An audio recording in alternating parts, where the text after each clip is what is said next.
Reverse case technique എന്ന് പറയുന്നത് പല രീതിയിൽ ഉപയോഗിക്കാൻ പറ്റുന്ന ഒന്നാണ്. പക്ഷേ കൂടുതൽ പേരും അത് ഹീലിങ്ങിന് വേണ്ടിയിട്ടായിരിക്കും യൂസ് ചെയ്യുന്നത്. സോഴ്സറേഴ്സ് മിക്കവർക്കും ഹീലിംഗ് എബിലിറ്റി ഉണ്ടാവാറില്ല. പക്ഷേ കേഴ്സ് സ്പിരിറ്റ്സിന് സ്വന്തമായിട്ട് ഹീൽ ചെയ്യാനും റീജനറേറ്റ് ചെയ്യാനൊക്കെ പറ്റും. ഇതിന് കാരണം കേഴ്സ് സ്പിരിറ്റ്സ് നെഗറ്റീവ് എനർജിയിൽ നിന്നുമാണ് ഉണ്ടാകുന്നത്.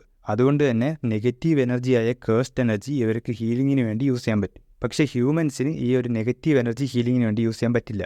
അതിനുവേണ്ടി നെഗറ്റീവ് എനർജിയായ കേഴ്സ്ഡ് എനർജിയെ പോസിറ്റീവ് എനർജിയാക്കി മാറ്റുന്ന ഒരു പ്രോസസ്സാണ് റിവേഴ്സ് കേഴ്സ് ടെക്നിക്ക്. മാത്തമാറ്റിക്സിലെ കോൺസെപ്റ്റ് പോലെ തന്നെയാണ് ഇതും. നെഗറ്റീവും കൂടി മൾട്ടിപ്ലൈ ചെയ്താൽ പോസിറ്റീവ് കിട്ടുമെന്ന് പറയുന്ന പോലെ നെഗറ്റീവായ കേഴ്സ്ഡ് എനർജി മൾട്ടിപ്ലൈ ചെയ്ത് അതിൽ നിന്നും പോസിറ്റീവ് എനർജി ഉണ്ടാക്കിയെടുക്കുകയാണ് ചെയ്യുന്നത്.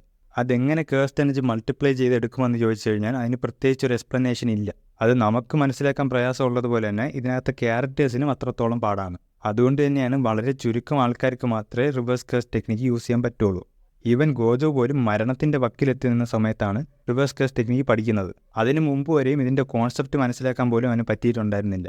പക്ഷേ ചില ആൾക്കാർക്ക് ഇത് വളരെ ഈസി ആയിട്ട് പഠിക്കാനും പറ്റും. ഗോജോയുടെ കൂടെ തന്നെ ഉണ്ടായിരുന്ന ഷോക്കോ ഗോജോയ്ക്ക് മുന്നേ റിവേഴ്സ് കേഴ്സ് ടെക്നിക്ക് പഠിച്ച ആളാണ്. അതുപോലെ തന്നെ യൂട്ടയും വളരെ ഈസി ആയിട്ട് അത് പഠിച്ചെടുത്ത ആളാണ്. ഇവർക്ക് രണ്ടുപേർക്കും സ്വന്തം ബോഡി മാത്രമല്ല റിവേഴ്സ് കേഴ്സ് ടെക്നിക്ക് ഉപയോഗിച്ച് മറ്റുള്ളവരെയും ഹീൽ ചെയ്യാൻ പറ്റും. റിവേഴ്സ് കേഴ്സ് ടെക്നിക്ക് പഠിക്കുക എന്ന് പറഞ്ഞാൽ വളരെ സ്പെഷ്യലായിട്ടുള്ള ആൾക്കാർക്ക് മാത്രമേ പറ്റുള്ളൂ. കാരണം അത്രയ്ക്ക് പ്രയാസമുള്ള കാര്യമാണ്. പക്ഷേ അതിലും ഡിഫിക്കൽട്ടായിട്ടുള്ള കാര്യമാണ് അതുപയോഗിച്ച് മറ്റുള്ളവരെ ഹീൽ ചെയ്യുക എന്ന് പറയുന്നത്. ഇത് ഹീലിങ്ങിന് മാത്രമല്ല ഒഫെൻസീവായിട്ടും യൂസ് ചെയ്യാൻ പറ്റുന്ന ഒന്നാണ്. അതിന് ഒരു എക്സാമ്പിളായിട്ട് ഗോജോയുടെ ടെക്നിക്സ് തന്നെ എടുക്കാം. ഗോജോയുടെ ബ്ലൂ ആൻഡ് റെഡ് എന്ന് പറയുന്ന 2 അറ്റാക്സ് നമ്മൾ ഫസ്റ്റ് സീസണിലെ കണ്ടതാണ്. അതിൽ ബ്ലൂ എന്ന് പറയുന്നത് ഗോജോയുടെ നോർമലായിട്ടുള്ള കേഴ്സ് ടെക്നിക്കാണ്. ആ ബ്ലൂയിലോട്ട് പോസിറ്റീവ് എനർജി ആഡ് ചെയ്യുമ്പോൾ കിട്ടുന്നതാണ് റെഡ്. അത് ബ്ലൂവിൻ്റെ നേരെ ഓപ്പോസിറ്റ് ആയിരിക്കും. ഇതിനെയാണ് കേഴ്സ് ടെക്നിക് റിവേഴ്സൽ എന്ന് പറയുന്നത്. ബ്ലൂ എന്ന് പറയുന്ന അറ്റാക്ക് അട്രാക്റ്റ് ചെയ്യുന്നുണ്ടെങ്കിൽ റെഡ് എന്ന് പറയുന്ന അറ്റാക്ക് റിപ്പൾഷനാണ് ചെയ്യുന്നത്. അതായത് വലിയൊരു കേഴ്സ്ഡ് എനർജി ഔട്ട്പുട്ട് പുറത്തോട്ട് വിടുകയാണ് ചെയ്യുന്നത്. അതായത് നെഗറ്റീവ് എനർജിയായ കേഴ്സ്ഡ് എനർജി ഉപയോഗിച്ച് ക്രിയേറ്റ് ചെയ്യുന്ന ടെക്നിക്കിൻ്റെ നേരെ ഓപ്പോസിറ്റ് ആയിരിക്കും പോസിറ്റീവ് എനർജി ഉപയോഗിച്ച് ക്രിയേറ്റ് ചെയ്യുന്ന ടെക്നിക്ക്. ഇത് പോസിറ്റീവ് എനർജി ആയതുകൊണ്ട് തന്നെ കേഴ്സ് സ്പിരിറ്റ്സിന് ഇത് ഡേഞ്ചറസ് ആയിരിക്കും.